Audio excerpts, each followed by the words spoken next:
but we'll figure it out. So, yeah, so we did a brief check-in offline, but I guess you went to the zoo this week. It sounds like that was fun. And it's 100 degrees in Phoenix, and it's still 60 or 70 here. You can see I got my sweatshirt and my beanie on, but pretty soon it'll be too hot and too humid here. But yeah, so anything before we jump into to our business check-in here? No, let's do this. Jump right in. I guess we could do, let's do inspiration first. We'll start off with that a lot of the time. Do you have any podcasts or books or anything inspiration-wise? Or even stories from the zoo? Yeah, I was listening to one of our favorites, Who Not How, this week. I restarted that one. Oh, yeah. I'm due for that, too. Yeah, I think that's one that I should read at least once a year, if not more often. Yeah. Because that's still a muscle I need to work on getting better at. Yeah. But one of my takeaways this week from listening to that was the chapter when he talked about procrastination and how you can use that as wisdom rather than a negative thing. And so that just kind of made me brainstorm what things am I procrastinating the most on right now, and who could help me with those things. And so I was really enjoying that book, and I like how at the end of every chapter Ben interviews Dan about his take on the subject, and just think it's cool, just the personification of the book that the author didn't even write the book, so it's like perfect. That's inspiring. So definitely something to strive for. So that book's been really good for me this week. And other than that, I feel like I listened to something that I wanted to share with you, but it's not coming to mind right now. So if you want to share anything you have, maybe it'll come back to me. Yeah, that Who Not How it's been on my list for the last 2 weeks to restart also, because it's just one of the best books I've read in the last number of years and impacted my business the most. So I'm glad you brought it up too. It's I mean, I was talking with Derek the other day when we took our walk about maybe it's time now to hire our next person. Like I'm thinking, in the future we're going to need to hire another acquisitions person, but like I'm trying to ramp up acquisitions right now, and what am I waiting for? Like maybe I need to bring somebody on right now and do less of what needs to be done myself. But anyway, so I appreciate you sharing that. I guess my big one that I wrote down for inspiration this week was Ann and I did watch Air. You suggested it to me, and it's been on my list. I actually heard Bill Simmons reviewed it on one of his podcasts, and he brought on a guy who's, I think, a New York Times writer or something, or talking about it. But man, I love that movie. Super inspiring, and obviously the mother was very inspiring with her business savvy and the way she stood her guns with getting what she wanted. And then the Sonny Vaccaro character just having a vision and not backing down, knowing that Michael was, a generational talent, and knowing they needed the full budget for him, and like just being willing to risk his whole career to make that happen, do or die. It was really inspiring. I also loved the 80s stuff because, I lived through that. So all the fashion and the music and all the stuff, the soundtrack was awesome. But so these are a few things I made a note of. I love that quote, a shoe is just a shoe until somebody steps into it. I thought that was awesome,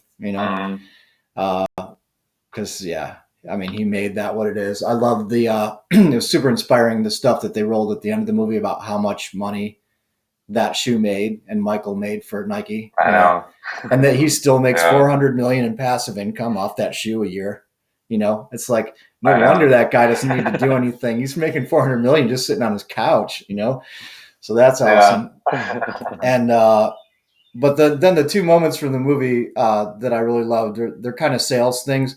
One was the mother when she calls him up and she tells him that he's got the deal, and he's really excited. And she's like, and the way she sells the next piece is like, I'm sure it was just a clerical error or maybe an oversight, but Michael's going to get a piece of every shoe that's sold. And he's like, it's never done. It's not done. She didn't even act like she was like pushing for something. She's like, I'm sure it's just like a mistake you guys made, but this is going to happen. So I love that as far as the sales piece of it. And she just stuck to her guns, and he's like, all over the place. Like, I can't do that. No way. But, he's like, I got to try and do it. Yeah, it skipped for a second. And so then the other piece that I really loved from a sales standpoint was when he has to go to Phil Knight and sell that to Phil. And so he used what I use in sales a lot, which is level setting. He went in there and shook his head no, and like held his hands up like, so he set him up for the lowest possible thing when he was already Phil sitting there on, freaking out like, we're going to get this or we're going to get this. And he walks up and he's just like, so he immediately puts him at the lowest level, and that's the level setting, right? So then anything from there is positive, and that's a sales technique that we use all the time, So then he got him to agree to it because he already set him up like that helped to sell that whole thing. Like, well, she wants revenue sharing and this and that, and he's like, I know we can't do that, and so it's cool to see something that I use all the time with sellers being used in that setting. But other than that, it's just a great movie. I love the shoe design guy too, who was a total nerd about shoe design, and had this like basketball shoe kicking around his head forever, and then how they decided to go against the grain and say we're just going to put more color in there, and the NBA can deal with it. We'll pay the fines. That was very cool. So anyway, love that. That was my inspiration for this week for sure, or one of the things. That was a great movie. That was another one when they were in the boardroom with the family, and he's like, and Matt Damon's character is like, oh yeah, we're gonna pay the fines for every game, and Phil Knight's like, what? We're gonna do what? Yeah. But he couldn't say no in front of the family, and he knew that, so locked him down. That was funny too. That was a good one. He leveraged that. Yeah, that was cool. Yeah, and his speech obviously in the boardroom was great too. Yeah. But all right, well, should we move on? Anything else for inspiration before we go into business? No, I don't think so. It's a good thing I end on. Okay. So let's just do the business check-in. Normally we do like KPIs and victories and accountability, any challenges. We got continuous improvement and tools and tips, that kind of stuff. In any order you feel. Yeah, sure. I'll start with KPIs because I got these in front of me just for the past week. So we got 88 leads, which is about average over the past 2 weeks, which is good, a little bit above average. We had like 80. So 88 leads, closed.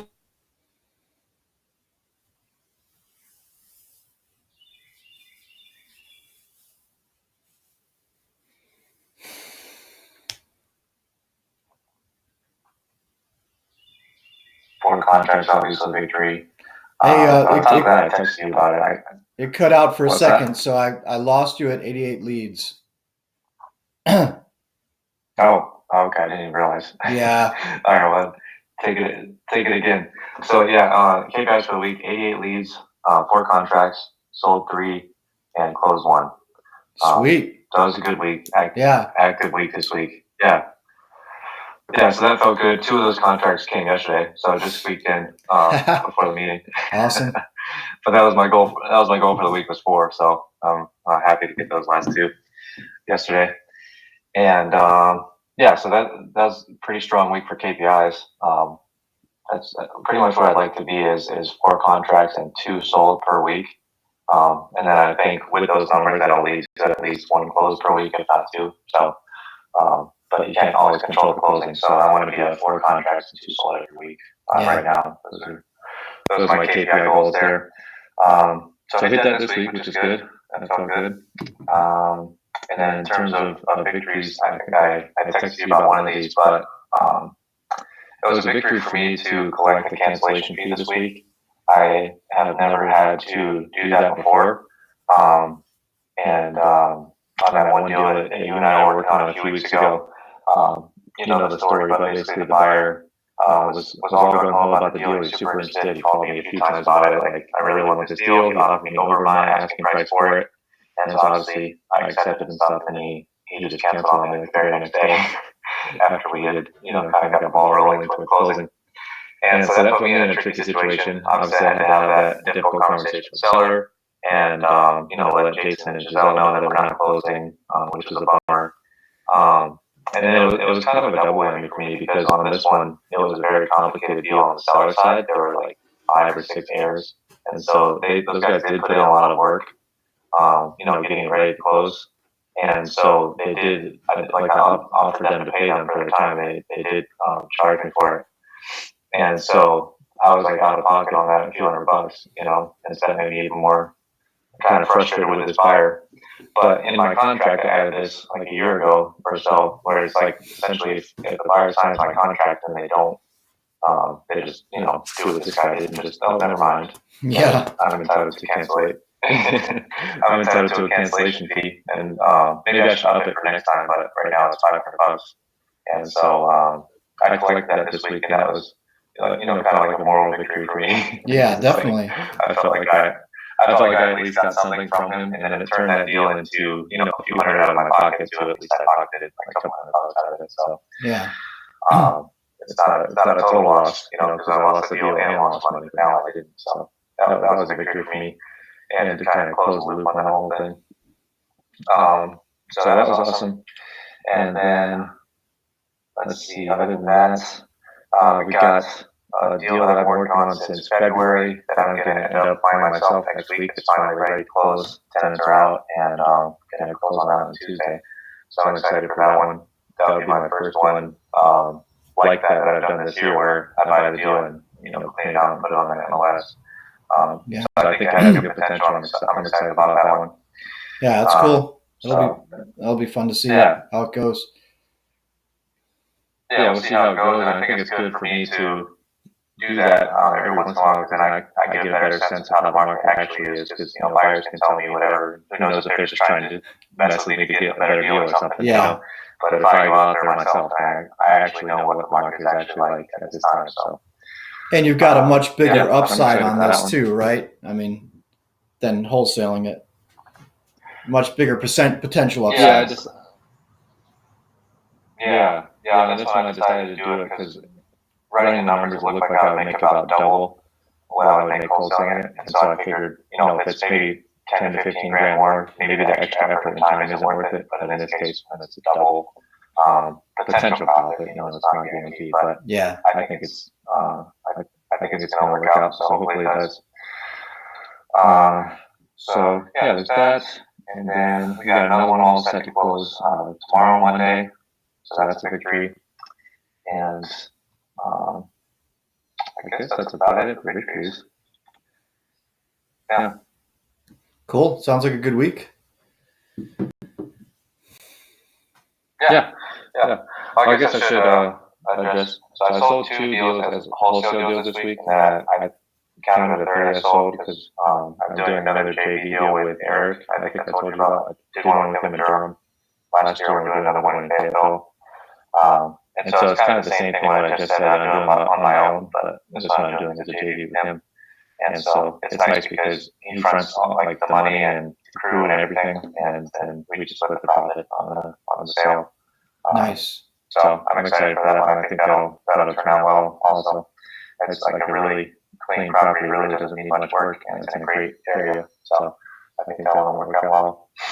Cool. And it's nice to have that option in my back pocket, because on this one in particular, I got a lot of interest, but all the offers are coming in below my price, and so rather than having to, give the bad news to the seller, try to renegotiate, maybe lose the deal, now I can just close the deal as is and hopefully still make some money on it. So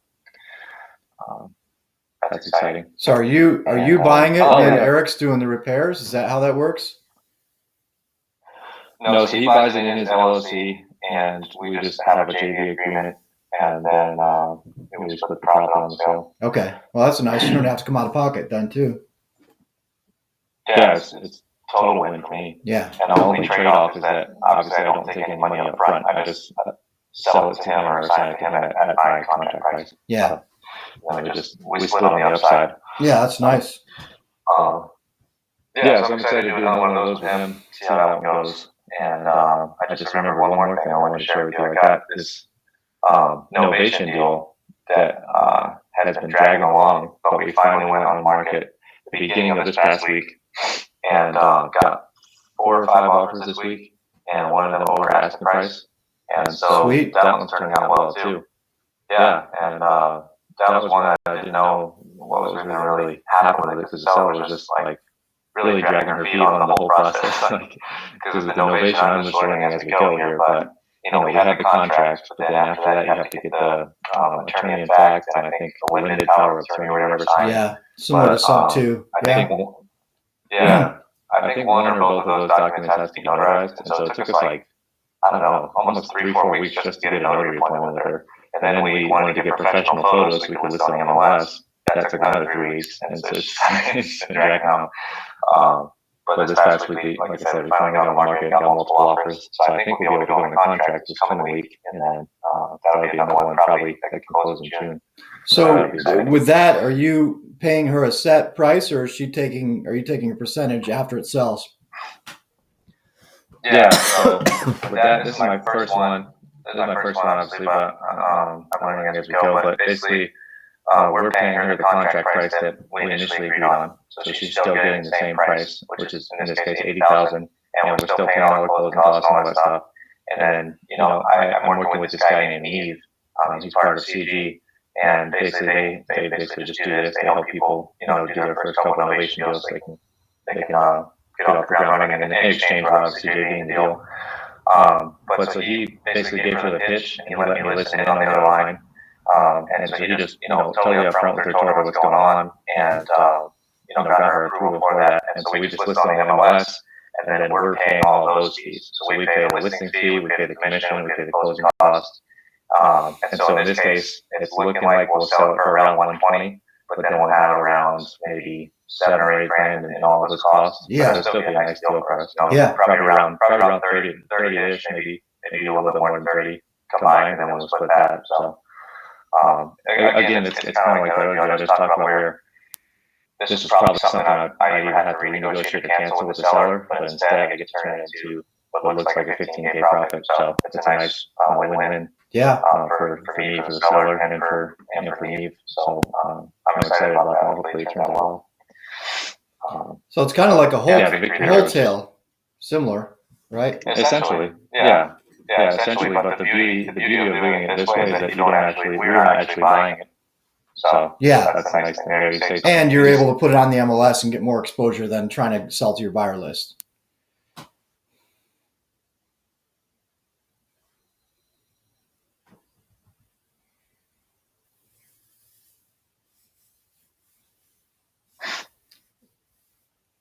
cut again. Yeah, it cut out at the wholesale thing, and then you said the beauty of it is that we're not actually buying this, which is great. Yeah, and then you also are getting a lot more exposure because it's on the MLS instead of just selling it to your buyer list. So, yeah, good for a property that doesn't need a ton of repairs. Yeah, I think it'll turn out well. So we'll see. That's exciting. I think that's actually it now for victories. I'm glad I remembered those last couple. Yeah, that's awesome. So, yeah. So lastly, in terms of challenges, challenges, I canceled 2 this week, but one of those I canceled, so it's not really a challenge, it's kind of a victory. And the other one was canceled on me, so that was a challenge. So that was a bummer.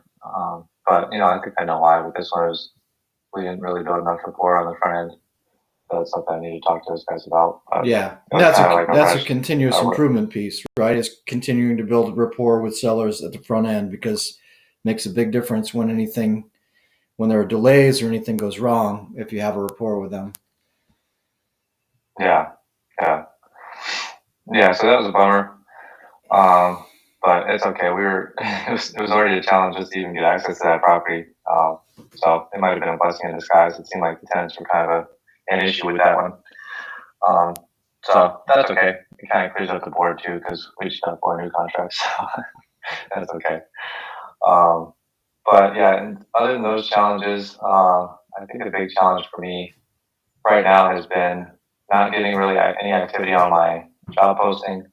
on either website, and then also just kind of struggling with where I want to go next with this, because I've noticed like I've been kind of taking more gambles as of late on these deals, and in some cases it works out, but in other cases it doesn't, and so I'm just like juggling with the idea of, do I want to like only focus on one specific type of deal, like hey, I'm only buying single family homes from whatever 1960s and up or something, and only do that, or do I want to continue to mess around with some of these rural deals that some of them can work out great, and I've made good profits on some of those this year, but some of them just turns into a time suck, and I feel like I'm spending like 10x the time on one of these deals that might not even sell. So Like me with Coach Way.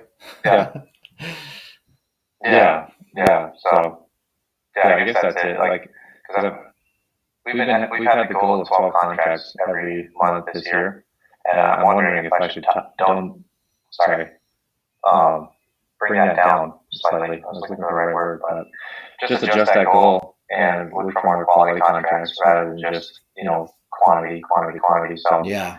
that's something I'm thinking about. Because just looking back through like the months, we've had pretty much a good month every month in terms of contracts, but in terms of cancellation, I have not. Like, just looking back through some of these months, I think March I canceled almost every single contract.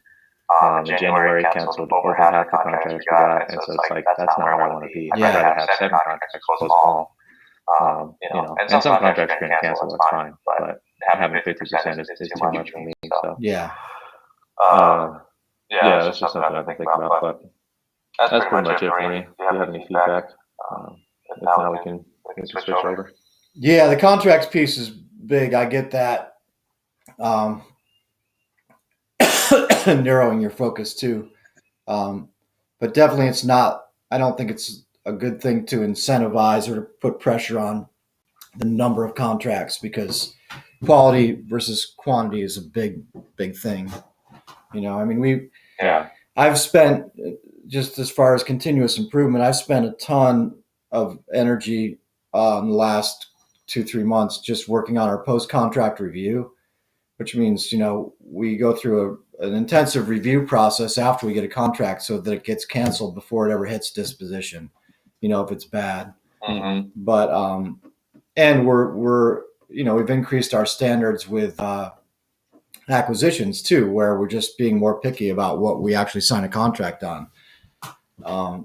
So yeah, if your team's getting bonuses for contracts, maybe it's time to switch the way people are incentivized, because it's not, as you said, if you're canceling half or more of your contracts, then it's not working. Yeah. I mean, on my team, we incentivize closed deals. Everybody gets bonuses every time we close a deal. And then we're all working together as a team toward one goal that actually brings in revenue, closing deals, and nobody gets any bonuses for anything else, and that's, I feel like that was a good call for me, to pick that. And it came from something you said. Like, you said to me one time in one of these masterminds, is like, oh, maybe I incentivized the wrong thing. And it just made me think, like, what do I really want to incentivize? And the one thing, I heard this on a podcast somewhere too, of like somebody who was being interviewed on a podcast said, yeah, if you start to incentivize by department and stuff like that, then you get people on the team going, well, that's an acquisitions thing, or that's a dispositions thing, or that's a transaction coordination thing.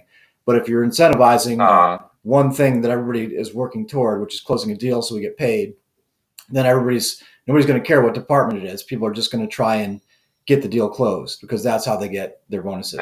So that's my feedback on that. But that's a good point.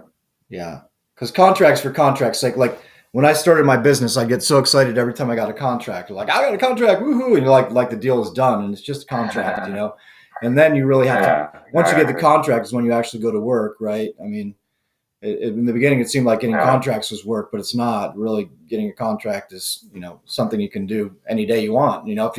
I could get 20 contracts tomorrow if I wanted to, if I just give the sellers the prices they're asking for. Exactly. So it's and it goes back to that. You make your money when you buy or when you contract. So yeah. I would just, encourage you to look at your contracting process and your quality control and your standards around that, and maybe shrink your goal, but increase your quality.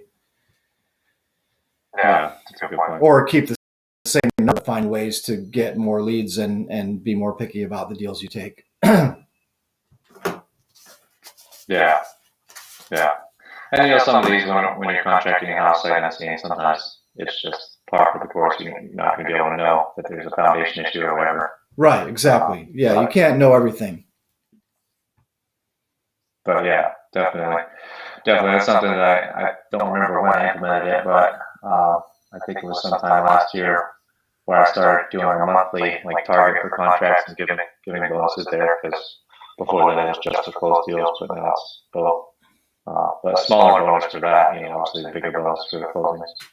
But still something I should definitely review. Yeah, and you might be able to do some stuff in your intake, that heads off.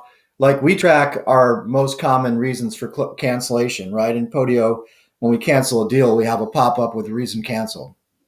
And so, if it's canceled for the soil, or if the seller canceled, or canceled for errors issues, or whatever it is, so then we can track, well, what's our biggest reason for cancellation? And then we can try and head that off. So, for example, one of our biggest issues in the past has been will and probate and errors, right? So now we try and be more rigorous about that during intake. When we're talking to people and we're close to getting a contract with them, we want to know, are you the owner of record? Are there any errors? If you inherited this property, was there a will and probate? Do you have a copy of the will? All these things before we go all the way down the road and sell it and then find out there's an errors issue. So once it gets into escrow. So if you can track your biggest reasons for cancellation and try and have your acquisitions team, vetting some of that at intake, like, hey, by the way, have you ever had a foundation inspection or whatever it is, the biggest reasons you have, do you have termite reports on that? Do you have whatever it is? So that's just another thought about it. Yeah, that's a good point. Thank you. There might just be one or two questions that your acquisitions people can ask that would help you at least eliminate, the sellers aren't going to always tell you everything, or, they might not always know, but sometimes they'll just tell you, like we ask people, have you had a perk test? And we ask people, do you have a copy of the will? Do you have, whatever? So a lot of times they'll just give it to you. Yeah. That's a good point.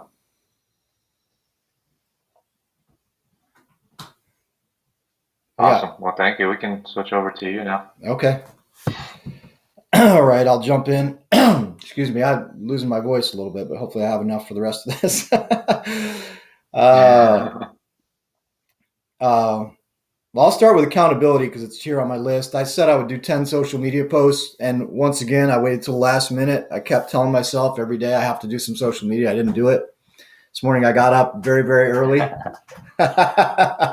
I made a bunch of short videos on YouTube, on Loom, detailing tools that we use for our land flipping business.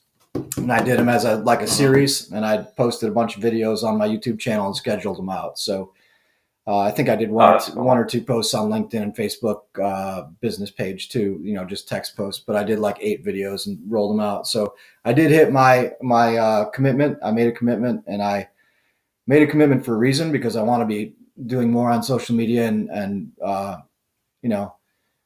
building more of a profile there, and also being of service. So hopefully I did some of that. I mean, these are not high quality videos, but they're just walkthroughs of some of the tools that we use and how they benefit us in our land flipping business. So did that. So I'll claim that as a victory that I hit that target. And then, that's awesome. Yeah. I mean, it's a start, right? I just got to keep making commitments and doing it, and then I'll get better and better at it.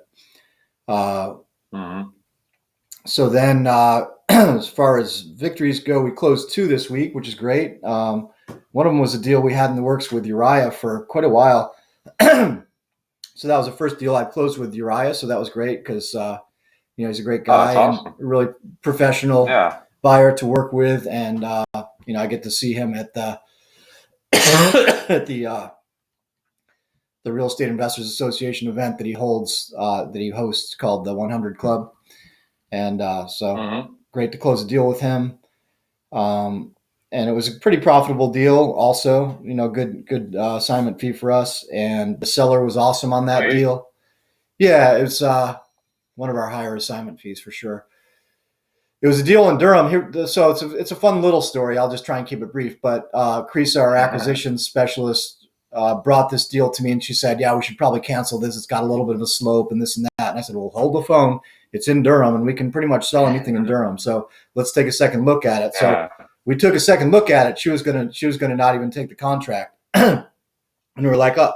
And I think I floated it by Uriah and said, hey man, would you be interested? And he was like, yeah, I would. And so then we did more research on it, drilled down, contracted it, and then we contracted with Uriah. And he was just a super pro throughout the process. Like we had to do HOA, architectural review stuff, and we had permits, building permits with Durham and the whole thing. And we just step by step got through it. The seller was great, patient. I just communicated with him periodically, and he was really cool. And we even had a hiccup on this one. I think I told you this maybe at the last meeting, but Uriah reached out to me and he was like, hey man, I got a situation. My guy that was scheduled to go clear the lot after closing had a hole in his schedule, and he showed up early and started clearing the lot. It's half cleared, and we hadn't closed yet. And I was like, oh shit. So we had to, but I called the seller and he was very cool about it. I just told him what happened. And he was like, oh, okay. Well, I guess I got a cleared lot. I'll just cancel the closing and go ahead. And he was just joking, but he was like, that'll be fine. But so it was great. And the closing attorney was attorney that, the buyer uses, and she was great. She was very efficient, got it done. And Jazel's doing great with the transaction coordination. She's really on top of this stuff. So I'm having to do less and less of the transaction coordination and back and forth with buyer, seller, lawyer, all that stuff. So definitely a victory there.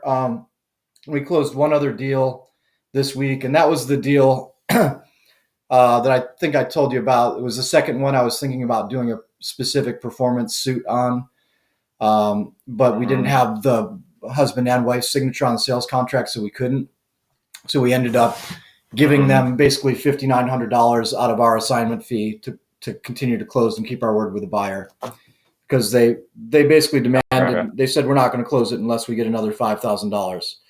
So then I agreed to the $5,000, and then the wife said, well, we want the $900 homeowner's fee that we already paid. So at the end of the day, we didn't make much money on it at all. But we kept our word with the buyer. We did close it, and we made a few grand. And so that's a victory. It's another deal closed. It's another few grand. As far as story goes, that was a funny story too, because both the sellers were in remote locations when we closed it. The wife was in Michigan, and we sent a mobile notary to her in Michigan, and then her husband called her and told her not to sign the documents because he had an issue with the HUD. And so I was communicating with the mobile notary as she was sitting in her car outside the house, waiting to see if she was going to be able to get these documents notarized. And then I was calling the husband in New York, the wife in Michigan, and the notary, going back and forth until we finally got everything. I got him to understand the HUD. He told the wife it was okay, and we got the documents signed. So another one of those things. And then, a lot of back and forth with him in New York too, but we finally got it all done. So thankful that one's been put to bed and closed. So we did close 2 this week, and that's always a victory. I think we closed 2 last week too. So it's nice to be on a roll. That's our 5th and 6th closings of the month so far. So I want to get to, be at 8 to 10 closings a month. That's huge. We still got deals in escrow, set to close. So as far as KPIs, we closed the 2, like I mentioned, sold 1, which was a deal we had to buy. I think I told you this too. The buyer flaked out on us, and we had already set up closing with the sellers and had them sign docs and ship them back. So we just bought the deal, and then we put it back up on the market. And Derek locked down a buyer for that this week on an owner financing thing. I think he's putting $2,500 down. Not a big profit deal, but he's putting, I think he's whatever. We only paid like $2 or $3 grand to close it. So We kind of break even with the down payment roughly, and then we make some profit and some interest on it. So that's a victory. Yeah. We got one contract, which is very low for us this week. I know we had a couple of verbals. We have, I know we have at least 2 verbals that we've been talking about this week. For whatever reason, they haven't signed. I thought we'd have 3 or 4 this week, but hopefully with those, get completed the first of next week. Looks like we had 49 leads, all from text, and then 33 offers went out. So awesome. Pretty good. Yeah, I'd like to get the leads up a little bit. I want to get more contracts as well, but I want to stay with the quality over quantity. So that's my continuous improvement right now, is working with acquisitions more, and we're doing extra meetings, and we're doing some sales training and role playing, and I'm doing more call reviews for our acquisitions manager with the calls she's making, and feeding back there, and we're reviewing like our launch control and the messages and the follow-up messages and the all the stuff. We're just trying to tweak everything. Like, it's cool because launch control will tell you your outgoing messages, the percentage response that they're getting. If you notice that in launch control, like we have 5 outgoing messages, and I think the best one is like 19% response, and then there's like 17 and 16, and one was 13. So like we'll go in and tweak the 13 and stuff like that. And then I did some launch control yesterday on Saturday, just so I could have my hands in it and see what was going on. Like I sent out some texts and I did some replies and stuff, just so I could see what's happening with that. So we'll be just improving some stuff in there with some of the scripts and the responses and the outgoing messages and stuff. But yeah, so that's that. Yeah.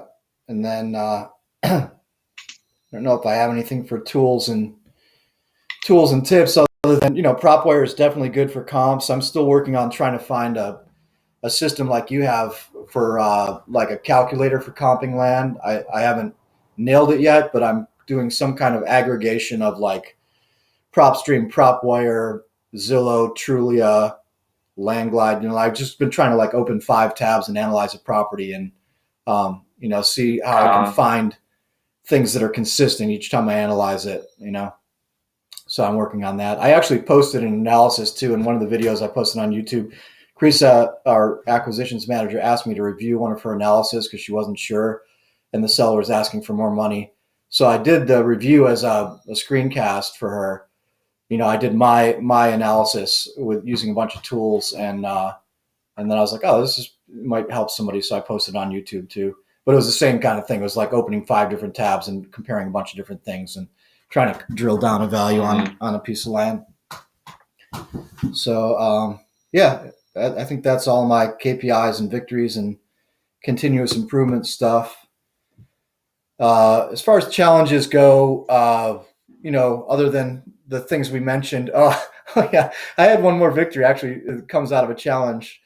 The funny story I told last week, and you suggested that I go back to the lawyer and just see if he would do anything. So I did go back. Yeah. I emailed the lawyer and said, hey man, your buyer's only going to close with you. So if you wouldn't mind letting him know he can close with our lawyer or something, that'd be great. He didn't respond to me at all, of course.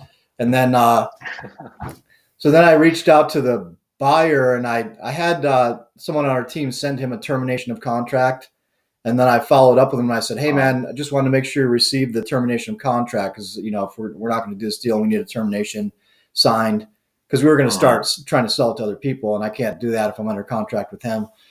So then he responded to me, and he was like, "Hey man, give me a call." So I called the buyer, and he was a really great guy. We talked for a while, and he said, "Okay, well, I'll get with the attorney and I'll see what he says and stuff." So long story short, he talked to the attorney, and the attorney gave him the thumbs up to close with Gold Law, who's our closing attorney. And so we're closing that on Monday with Gold Law. And that's awesome. Yeah, it's wonderful to save that. And again, that's not a big dollar amount one. That's one that we had canceled. And then this guy came out of the woodwork, the buyer, and was like, hey, do you still have that deal? And then we went back and re-signed the seller and, the whole thing. So, but it's money, coming in, and nice to actually close it, especially because it's one of these things. It's especially for the seller, because I think I told you this too. Like the seller is on an RV tour for the summer all around the country, and he's been texting me going like, "Hey, what happened? I thought we were closing because you're supposed to close like 2 weeks ago." And I'm like, "We're working on it. We're having a little issue with the lawyer. We'll keep you posted. So thanks for your patience." But Friday, I was able to say to him, "Hey, man, we're going to close this Monday, and we'll send your check out wherever you are in your RV. Just give us an address." So that was awesome. a victory just for that. Just to do the right thing by the seller, even if it's not a big profit deal. But yeah, so challenges. It was funny. The challenges made me think of that. There was another victory, but other than that, I've got a couple of deals on the slate that are just like, I know they're overpriced, but I've had a hard time figuring out what the price should be, and sometimes that's true with land. One of them's a big acreage, and I know we've got it contracted way too high. We've had feedback from some buyers that it's too high, but I can't totally take a buyer's word for how much it's worth when they give me a number. So I've got a couple numbers from buyers, and then I've been trying to do analysis on it. But that kind of thing is just frustrating because I don't want to be putting deals out at a price that's too high and like damaging our credibility with like, oh, those guys are putting out overpriced deals. Like I want to have things priced right. And I don't want to go back to the seller unless I have a really solid value in mind, or I have buyers telling me like, hey, we'll pay this much for it. So I've got a couple of deals like that are just frustrating. And then I have that one I think I mentioned to you with the encroachment from somebody built a house partially onto the lot that we have under contract. So I'm trying to sort that out. And Jason's helping me with it, but seller said they had a survey and now they say they can't find it, so it's making it harder. It's my first real It's my first real encroachment issue. I know you had one with a shed on the property. That's a little easier because you can take down the shed, but this is somebody's house that's encroaching on the property. So we're not going to get a chainsaw and cut off 3 feet of their house. We have to like get them to, we have to get a survey, see how big the encroachment is, and then get them to buy the piece of land that they're encroaching on and subdivide it, get the lines redrawn with the survey and all that shit. So it's a bigger process. And I don't, I probably should float it out and see if we have any interest before I go through all that. That's probably what I should do this week. Yeah, definitely. Yeah.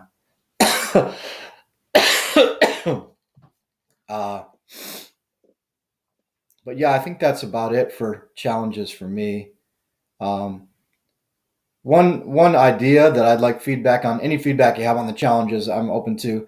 One other idea that I want feedback on is, I don't know if I mentioned this to you before as an idea, but I think going forward, I'm going to start charging people to track down heirs and do that stuff when there's an intestate. So like, for example, I just, closed this deal we're going to close on Monday. I had to find this ex-wife from 30 years ago. It turns out she was in Trinidad and Tobago, and then, have conversations with her and do all the logistics to get her to sign this thing and get it back and everything. And I did another one with an ex-wife who hadn't, ex-sister-in-law. It's detective work and it's time. So I'm thinking, I just say to people like, hey, we might be able to get this done for you. It's going to be whatever it is. It's going to be $250 for the first person, $250 for each additional, something like that, and have them sign something that says, $250 for each person that's tracked down and brought to sign a deal is going to be taken out of my proceeds from the sale or something like that.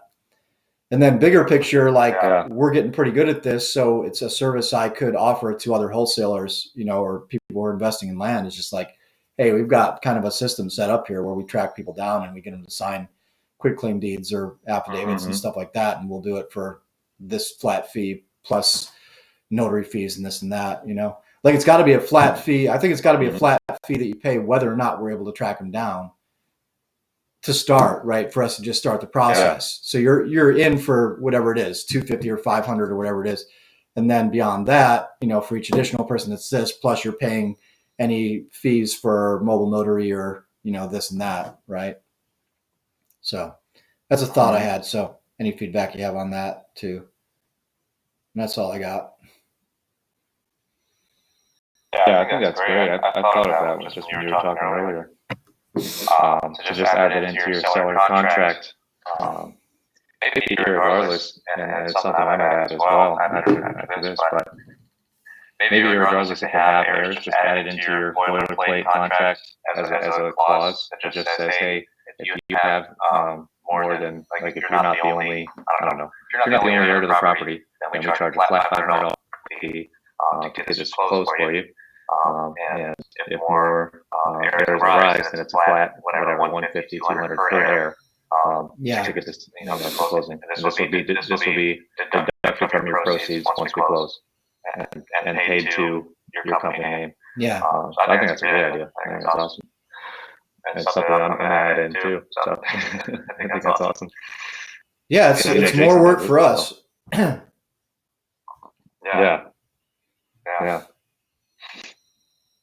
I don't think that most sellers would even care. It's not coming out of their pocket technically. It's just coming out of their proceeds. Yeah, and they could do the work. Like sellers can go track down everybody and get them to sign things and stuff, but they rarely want to do that. So yeah. And sometimes the people won't talk to them. And then it puts. Yeah, exactly. And it puts you in a position of more leverage too, because hey, what's this fee on the closing statement? It's like, oh, hey, remember when I tracked down 7 of your family members, and and then it's like, well, next time you can do that yourself, or even before that, if you tell them up front, then it's like, oh, maybe I could do it myself, and then it saves you time, so it's a win-win. Yeah. All right, I'm going to implement that too. Yeah, I think it's a great idea. But one other thing, when you were talking about the encroachments, remind me of this. This guy that I think I mentioned to you before, his name is Logan Fulmer, and he has a course on curative title work, which is all about stuff like that. Like, it just goes through all the stuff about title. And I haven't bought it before, but I was thinking if you want to buy it together, we could both go through it. Yeah. $400 or $500, we could just split it. Yeah. But this dude is really smart. I follow him on social, and he just posts a lot of like good, valuable stuff just on his social. Like, he does have a course that supposedly goes deeper on how to buy landlocked properties, how to buy properties with encroachments, and just how to clear up pretty much any title defects that can come up. Which is really cool. Yeah, help us close more deals. Yeah. So that was just something I thought about. Yeah, but I can send you the link to that. I'm definitely interested.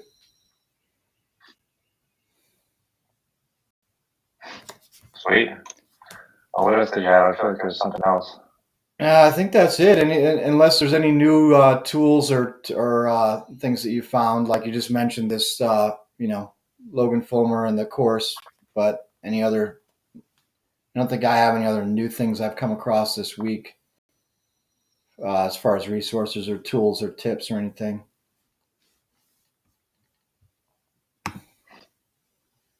Yeah, nothing new for me. I know Smartphone has a new feature that they emailed me about called Geo something. Are you using that?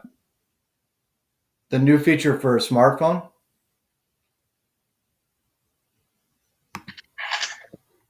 Yeah, I don't know if it's lagging or what. Are you using a feature called like geo mapping or something? No, I haven't gotten into it. I just thought of that in the tools and tips section because there's a new feature that they came out with that geo targets the person you're calling, and it just basically has a revolving ID for you. So if I want to make a call to a seller in California, it'll automatically change my caller ID to California to match wherever the seller lives or buyer. I thought that was kind of cool. Yeah, I've seen that happening with people trying to spam call me. Yeah.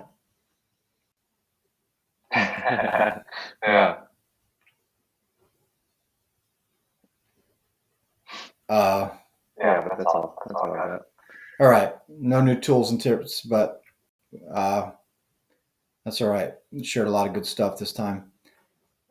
So let's wrap it up. I don't know if we have an actual solid conclusion for this. You want to do a couple appreciations? Do we have any quotes to end with? We could pull up a Sahil Bloom thing, maybe, or a James Clear. Yeah. Let's see what we got. First thing I can. Yeah, I didn't read James Clear. I can read that. Do you have it handy? I'm trying to pull it up on my email. Mm-hmm. I've got James Clear here. Let's read something from this. Okay. Buying your kids the best will never replace giving your kids the best. Giving the kids your best. That's a good one. Buying your kids the best will never replace giving your kids your best. The best way to change the world is in concentric circles. Start with yourself and work your way out from there. And then number 3 is be excited for people when they succeed. When a friend or family member reaches an important milestone, like getting a promotion or making their first sale or scoring acceptance into their desired program, celebrate it. Buy them a drink, send them a card, tell them you're proud to know them. Being thrilled on someone's behalf is a lovely way to be. Winning is better when shared. And then the quotes, I'll just read this. Well, there's one from Steve Jobs, so we might want to see that one too. Author H. Jackson Brown Jr. Learn to listen. Opportunity sometimes knocks very softly. From Life's Little Instruction Book. And I'll read this Steve Jobs and I'll stop. An email from Steve Jobs sent to himself, remarking on how much we all need each other. I grow little of the food I eat, and of the little I do grow, I did not breed or perfect the seeds. I do not make any of my own clothing. I speak a language I did not invent or refine. I did not discover the mathematics I use. I'm protected by freedoms and laws I did not conceive of or legislate, and do not enforce or adjudicate. I'm moved by music I did not create myself. When I needed medical attention, I was helpless to help myself survive. I did not invent the transistor, the microprocessor, object-oriented programming, or most of the technology I work with. I love and admire my species, living and dead, and I'm totally dependent on them for my life and well-being. Sort of builds on that ancestors one that you shared last week about how many people it takes for us to be here. Yeah.